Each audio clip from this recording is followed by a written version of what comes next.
काँग्रेस प्रदेशाध्यक्षांच्या नागपूर सद्भावना रॅलीतील भाषणावरून वाद रंगल्याचं आता बघायला मिळत आहे। हर्षवर्धन सपकाळ यांच्या विरोधात भाजपा आमदार तक्रार आता दाखल करणार आहेत।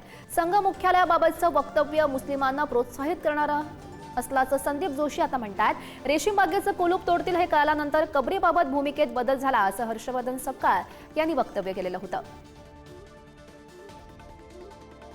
देशाच्या एकते अखंडते संविधान आणि स्वातंत्र्याच्या विरोधात भूमिका घेणारे आणि इंग्रजांना मदत करणारे आणि इंग्रजांकडून पेन्शन घेणाऱ्या अनेकांच्या कबरी, पुतळे, समाध्या या देखील आपण उद्ध्वस्त करणार का?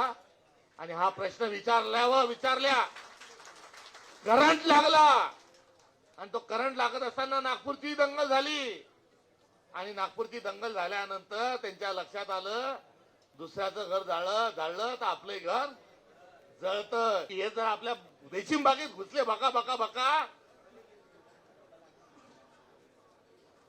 तर काय होईल? त्यामुळे धनंजय मुंडेचा झालेला जो राजीनामा आहे हा राजीनामा काही नैतिकतेच्या आधारावर झाला नाही, तर त्यांना वाटलं की मंत्रालयात लोक घुसतील म्हणून त्यांनी राजीनामा घेतला आणि उपरतीची सुचली की त्यांच्या लक्षात आलं की या रेशीमबागच्या कंपाऊंडचे कुलप कधी तोडल्या जातील, म्हणून त्यांनी घाबरून आता कुठेतरी वेगळी भूमिका घेतली। आता कठपुतलीचा वेगळा डाव सुरू करतील। आणि दुसरी गोष्ट, माननीय हर्षवर्धन सपकाळजी 100 वर्ष झाले संघाच्या कार्यालयाला लॉक लावण्याचा दम कोणाच्या बममध्ये नाही आहे। तुमच्या असेल तर तुम्ही लावून दाखवायचे प्रयत्न करा, मग तुम्ही आहेत आणि आम्ही आहोत।